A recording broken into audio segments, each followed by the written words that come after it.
हनुमान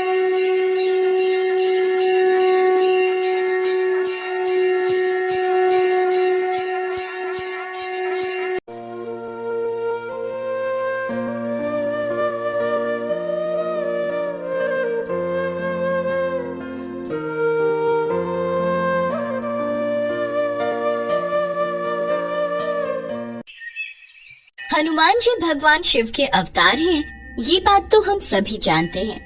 लेकिन हनुमान जी और भगवान शिव का युद्ध भी हुआ था, ये बात बहुत कम लोग जानते हैं। शिव जी और हनुमान जी के बीच हुए मल्ल युद्ध की कहानी बहुत ही रोचक और प्रेरणादायक है।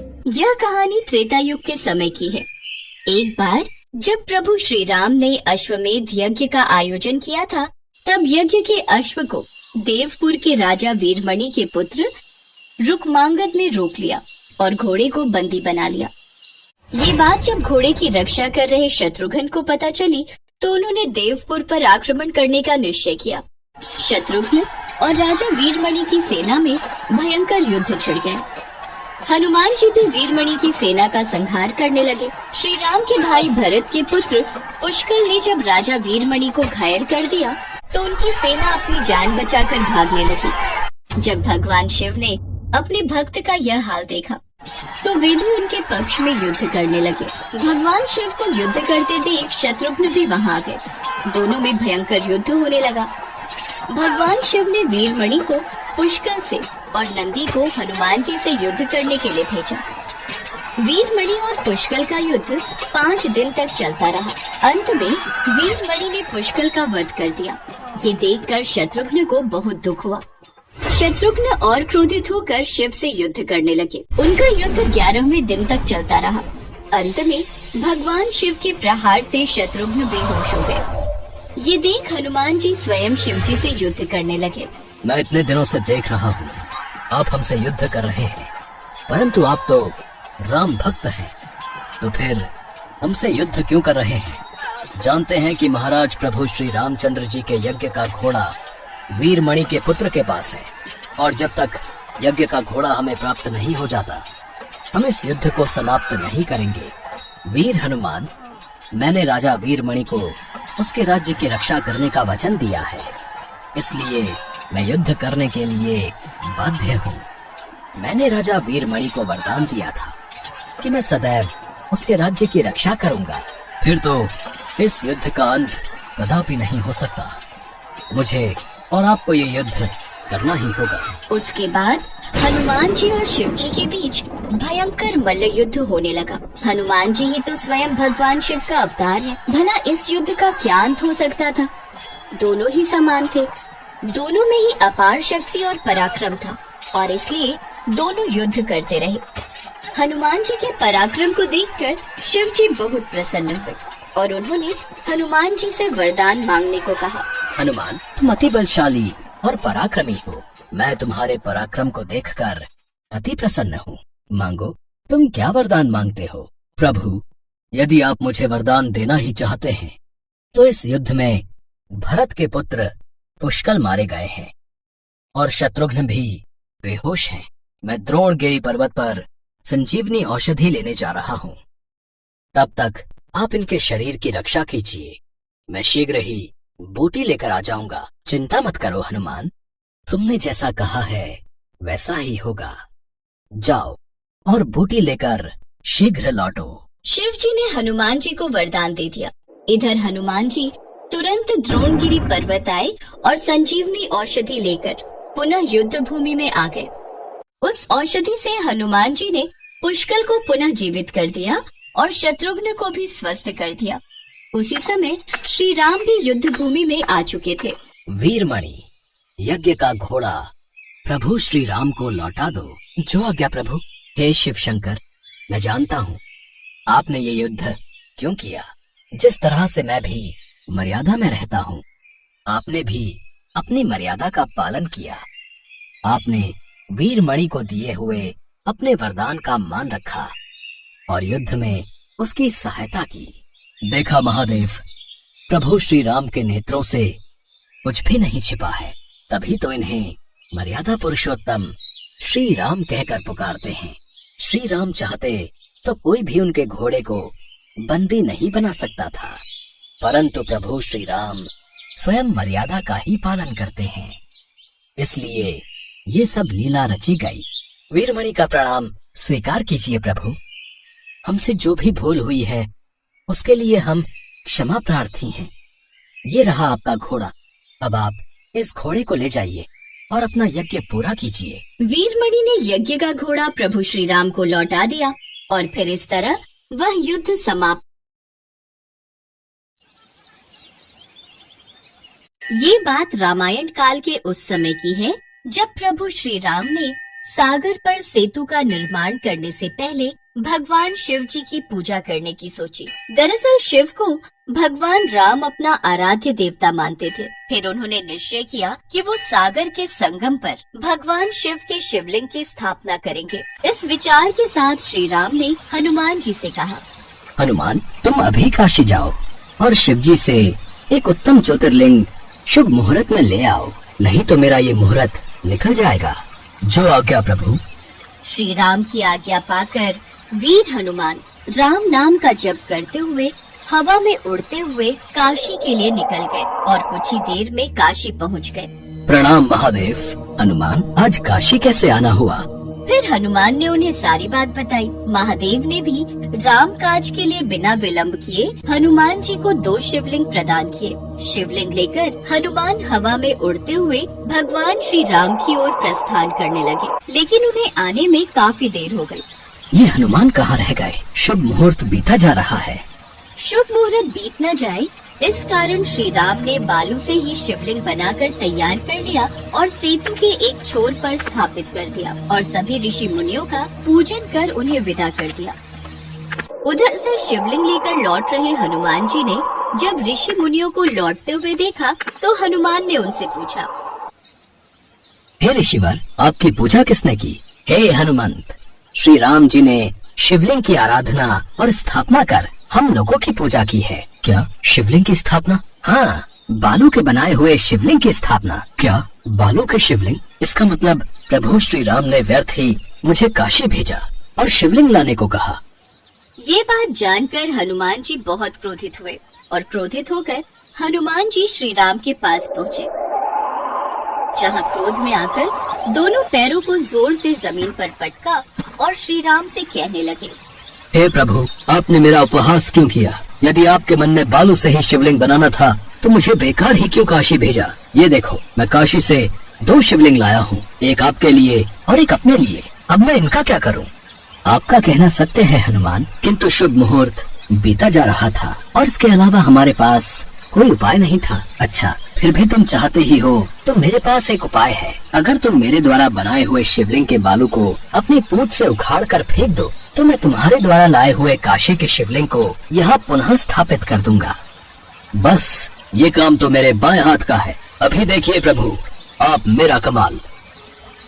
हनुमान ने अपने बाएं हाथ से शिवलिंग उठाने का प्रयास किया, लेकिन वो असफल रहे। फिर उन्होंने अपने दोनों हाथों से शिवलिंग हटाने का प्रयास किया, लेकिन वो असफल रहे। अंत में उन्होंने उस बालू के शिवलिंग को अपनी पूंछ से लपेटा और जोर से हिलाया, लेकिन फिर भी वो शिवलिंग नहीं टूटा। तभी एकाएक उस शिवलिंग में से इतनी तेज प्रकाश निकला कि उससे हनुमान जी की पूंछ कट गई और वो दूर जाकर मूर्छित होकर जमीन पर गिर पड़े। ये दृश्य देख सभी वानर जोर जोर से हंसने लगे। फिर हनुमान जी उठे और दोनों हाथों से प्रभु से माफी मांगने लगे। हे प्रभु, मेरे द्वारा की गई भूल को क्षमा करें। हनुमान, महादेव की शक्ति के आगे दुनिया में कोई नहीं जीत सकता। अब आप मेरे द्वारा स्थापित किए गए शिवलिंग के दाईं ओर जाइए और वहाँ काशी से लाए हुए शिवलिंग की स्थापना कर दीजिए। सत्य है प्रभु, हमें क्षमा करना महादेव। फिर भी श्री राम के कहे अनुसार हनुमान जी ने उस शिवलिंग की स्थापना कर दी। उस शिवलिंग की स्थापना होने के बाद प्रभु श्री राम ने वरदान दिया, हे हनुमान, तुम्हारे द्वारा स्थापित इस शिवलिंग को मेरा वरदान है कि जो भी इस शिवलिंग की पूजा किए बिना सेतु पर रामेश्वरम की पूजा करेगा, उसकी पूजा सफल नहीं मानी जाएगी। जब वो इस शिवलिंग की पूजा करेगा, उसके पश्चात ही रामेश्वरम की पूजा सफल मानी जाएगी। हनुमान, जिस जगह तुम्हारी पूंछ छिन्न हुई है, आज से तुम भी उसी स्थान पर छिन्न पूंछ तथा गुप्त पद होकर अपने गर्भ का स्मरण करते हुए पड़े रहोगे। तभी से हनुमान ने अपने अंश से वहीं पर अपनी एक मूर्ति स्थापित कर दी। आज भी वहाँ हनुमान जी की छिन्न पूंछ और गुप्त मूर्ति विद्यमान है और जहाँ पर हनुमान जी मूर्छित होकर गिरे थे वह स्थान मारुत के नाम से प्रसिद्ध हुआ। इसके साथ ही प्रभु श्री राम ने भी अपनी एक मूर्ति वहाँ पर स्थापित की जो सेतु माधव के नाम से अभी भी वहाँ पर मौजूद है। इसके पश्चात प्रभु श्री राम ने उस छिन्न पूंछ को छूकर वापस से हनुमान से जोड़ दिया था।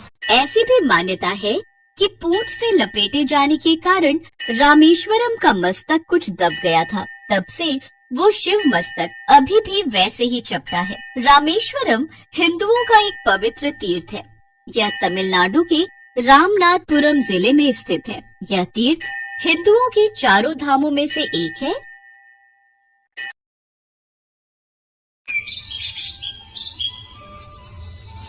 ये तो सभी जानते हैं कि शनिदेव हनुमान जी की पूजा से प्रसन्न होते हैं। हनुमान भक्तों को शनिदेव परेशान नहीं करते हैं। यही कारण है कि शनि की दृष्टि से बचने के लिए हनुमान जी की पूजा करने की सलाह दी जाती है।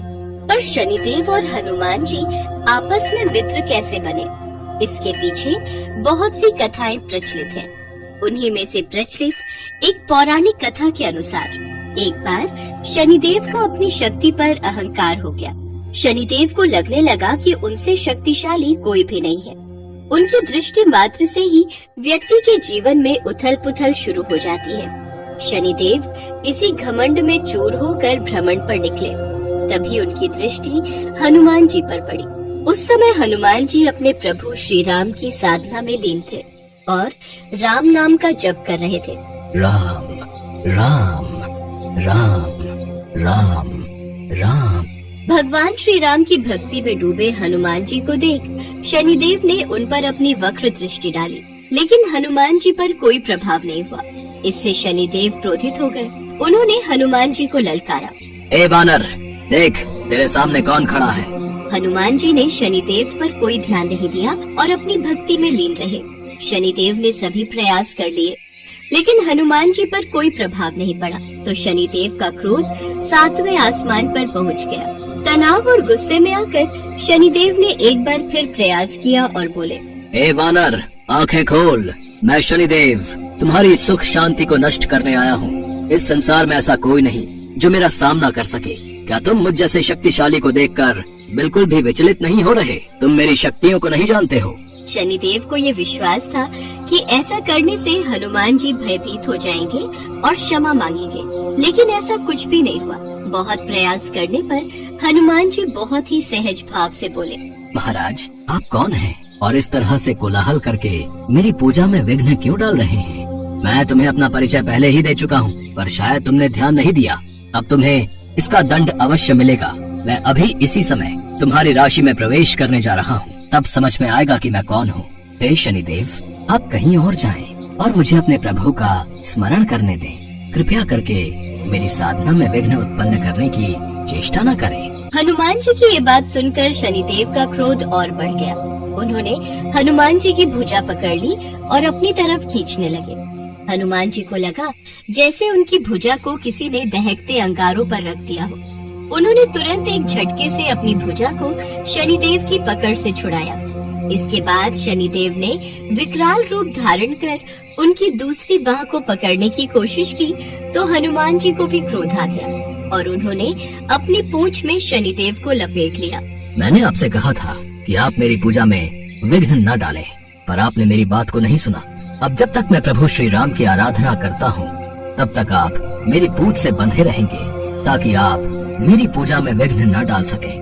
ए वानर, तुम तो क्या, तुम्हारे प्रिय श्री राम भी मेरा कुछ नहीं बिगाड़ सकते। शनिदेव की ये बात सुनकर हनुमान जी को अत्यंत क्रोध आ गया और वो शनिदेव को पूंछ में लपेटकर पहाड़ों और वृक्षों पर खूब उठा उठाकर पटकने और रगड़ने लगे। इससे शनिदेव की हालत खराब हो गई। अंत में शनिदेव को अपनी गलती का एहसास हुआ और वो हनुमान जी से बोले, दया करे वानर राज, मुझे अपनी गलती का एहसास हो गया है, मुझे क्षमा करें। भविष्य में मैं आपकी छाया से भी दूर रहूंगा। हे शनिदेव, आपको मेरी छाया ही नहीं, मेरे भक्तों की छाया से भी दूर रहने का वचन देना होगा। मैं वचन देता हूँ, जो भी भक्त आपकी पूजा अर्चना करेगा, उसको मेरे कारण कभी भी कोई हानि नहीं होगी। मेरे घाव बहुत पीड़ा दे रहे हैं। ए शनिदेव, घबराइए नहीं, ये घाव मेरे दिए हुए हैं, इसलिए इन घावों की पीड़ा भी नहीं दूर करूंगा।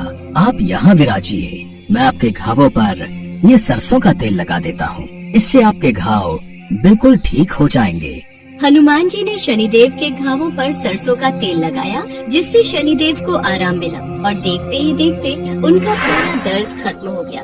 ए वीर हनुमान, आज आपके द्वारा लगाए सरसों के तेल ने मेरी सारी पीड़ा हर ली। भविष्य में जो भी भक्त शनिवार के दिन मुझ पर तेल चढ़ाएंगे, मैं उनके जीवन की सारी पीड़ा हर लूंगा।